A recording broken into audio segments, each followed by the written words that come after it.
Girl here with another vintage haul video from the flea market. Without further ado, I'm just going to get right into it. I'm going to show you the jewelry first, as I always do, and we'll get into some other things. The first thing I have to show you is this bracelet. I believe this is silver plate. I haven't tested it, but I'm pretty sure it's not sterling. It's Asian, definitely. It's hand engraved. It's got this big hunk of malachite in it, and it's got this kind of, let's see, it opens like that. I think it's pretty old. I paid $15 for that. I need to do more research to know, but I just thought it's very chunky, you know, that's just very in style these days, so, and I just thought it was a pretty thing. I got agate beads for $5. Anytime I can buy these stone beaded necklaces, I do, because they sell pretty regularly for me. I forget what I sell them for, though. I don't know, $24 maybe? And then I hit one table that was 3 pieces of jewelry for $1. And most of it was just complete crap, but I did buy a couple things. I got this little charm bracelet. It's a very cute mid-century. It's got like poodles and I don't know what else on it, but it does need a little repair because it's missing the bead on this dog. But you know, for 34 cents, I thought, how cute. I'll do something with that. And then the other 2 things I bought on that table were a couple of chains. It's a little short chain, but it's a Trifari, and those are always useful when I need when I just buy pendants with no chains. And then this is just a really pretty rope chain. It's made in Korea, nothing special, but you know, 3 for $1. What are you gonna do? Let's see, then I hit the $2 table, and I got, this is not exactly jewelry, but it sort of is. This is a 2-piece Art Deco brass buckle.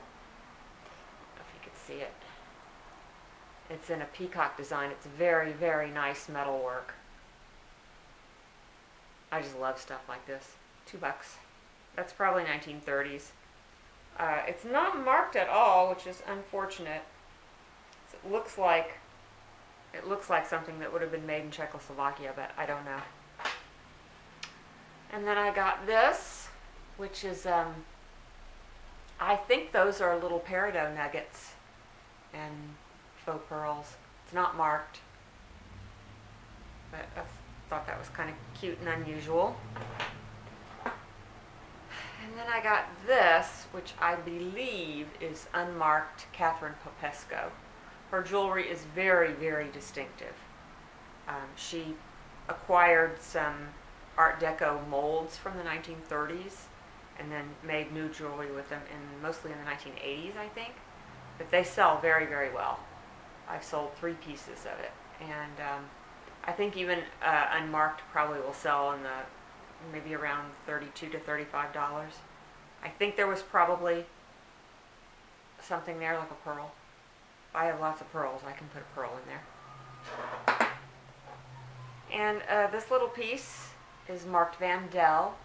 Vandel is a good mid-century brand, and I just thought the colors of the rhinestones were very pretty. There's lots of unusual colors in there. And then this is a Victorian bar pin. And this is true Victorian. It's got a tube hinge and a C-clasp. And I think it's made out of brass. I guess that's, oh wait, one more on the $2 table is this mesh brooch. This is by Ebayt. I don't know if you'll be able to see that. That's the mark right there. Ebayt, one of my favorite, H-O-B-E, one of my favorite makers. It's always a good seller. This is the Bonehead Buy of the Week. I always have one of those. I'm not sure what happened when I bought this brooch. As you can probably see, it is a red enamel poinsettia with a lot of damage to the enamel. It's hard for me to believe that I would have bought this in this condition. The only thing I can think of is when you look at the enamel around the edges of the damage, it's very loose. I think maybe this was damaged after I wrapped it. You know, I wrapped it in paper and maybe it just rubbed against it and rubbed it off. Too bad. This is a piece by Art, A-R-T. It's, what does that stand for? I can't think of it. I'll write it across the screen when I figure out what it is. The brooches by Art can sometimes sell for lots and lots of money. This is not one that will sell for lots and lots of money. And I'm embarrassed to tell you what I paid for it, so I'm not going to tell you. Oh, Lord. I may just fix up the enamel and wear that. I don't know. It'll be fun for Christmas. This is a Joan Rivers piece. I thought that was a really pretty one. And that was $10. These sell for, I think at least $45. It is a little bit, it's made in two pieces and it's a little bit loose. But it doesn't really affect how it looks or anything. I mean, I can still wear it. I don't know. I don't know if that will hurt it or not. I got this tiny little turquoise ring for $5. It's sterling silver and turquoise, Native American made. Very, just a typical Navajo design. And that is all of the jewelry. Got this plate with a fish on it. It's a nice flow blue plate that is made by Copeland Late Spode is the mark on it. Apparently there are dozens of different marks that Copeland/Spode used over the years.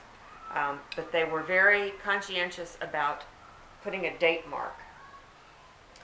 That is the date mark right there. If you can see it, it says T05, and that means it was made in August of 1905, which is kind of cool. It's in really nice shape. I paid $5 for this, I think, and I'm not sure what it would sell for, but it'll be good. Hi, Muffin.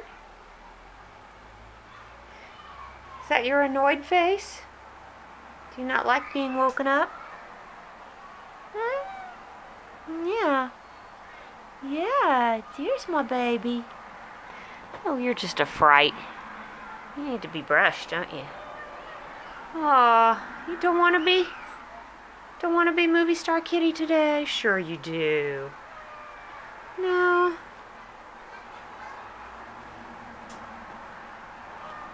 No, okay. All right, well, your fans are awaiting you. They like to see you. All right. And I got this book. This is a French mythology book. And it was published in, I believe, I want to say 1858. There's an inscription in here that says 14 November 1860. And then, yeah, there's a copyright date right there that says 1858. What's kind of cool about this book, though, is that it has a sticker on it from the Colonial and Indian Exhibition, Department of Public Instruction, Province of Quebec, 1886. So, not really sure, but I think it may have been sent to London, where this exhibition was, and sold in a bookstore there or something. I don't know. I just found it kind of fascinating. I believe I paid $5 for that book. And it's not in great shape, but it's really old, and thought it was interesting. And I got this mid-century mosaic trivet for $2. The last one of these I had was, I guess it was like more like an ashtray, but it sold really quickly. These little, they're very distinctive. If you're old enough, you might remember the rage of making things out of those little tiles in the 60s. I got this very nice refrigerator bottle that has a turquoise plastic cap. It screws on, and the cap has a little spout that you pull out. Nice fridge bottle. It's unmarked except for a 7 on the bottom. I'm going to try and figure out who made it, though. It shouldn't be that hard. I mean, it's kind of distinctive.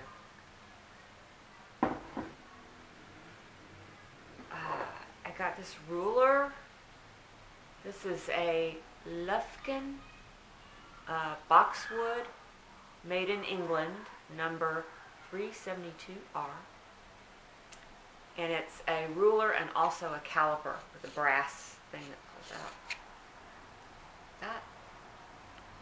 These sell quite high sometimes, like maybe $35 to $50, something like that. So, and I paid $5 for that. I got this Petty Point purse. It's got the, I don't know if those are muses or just people. I think they're just people dressed in old-fashioned clothes. And then it has a different scene on the back. It does have some damage right here. I'm going to see what I can do about fixing that. The inside is very nice and clean, satin, and it's silk. The maker is Jolles, Jolles, original, made in Austria. And I have looked these up, and they, in good condition, they sell for a lot. Like, some of them over $100 I saw. Also saw one that looked just like this, and they said that the clasp was sterling silver. I don't see any markings to that effect, and it doesn't look like silver to me, so maybe they made different grades of this purse, whatever. But I did pay, what did I pay for this? 10? 10. I paid 10 for this. So, we'll see how that does. Oh God. My husband just shakes his head when he sees me coming home with stuff like this. It's a box of drill bits. Drill Index, North American Viking Drills, St. Paul's, Minnesota, USA. Numbers 1 through 60. Of course, they're not all there, but a lot of them are there. And I paid $8 for this, and I think I'll do okay. I think it'll sell for maybe 30 or something like that. I got this adorable kitty cat. It is a cast iron, I guess it's a doorstop. Really cute. It's not, I bought it thinking that it was older than it is. It was probably made in the 70s. I paid $18, even though it's not that old, it's not an antique or anything. Can sell for, oh, I forget, in the $50 range. Get its little face in there. I'll probably use this as the title card on my video. Then we got this. There's a set of, I think they're mid-century, maybe 1940s, safety glasses. I like how, see how these are? These just fold out. They're really, really filthy. The brand is, I knew what the brand was at one time. Begins with an S. Oh crud, I can't remember it. My husband found the name somewhere. Oh well, anyway. It does have a brand name. I paid $5 for these. If they clean up, if I can get them cleaned up, I'll do okay on them. I'm not sure exactly how much they sell for. I got this knife.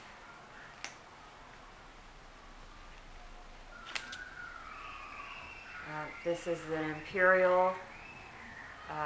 It's a Sportsmaster, and it has this ever sharp tungsten edge.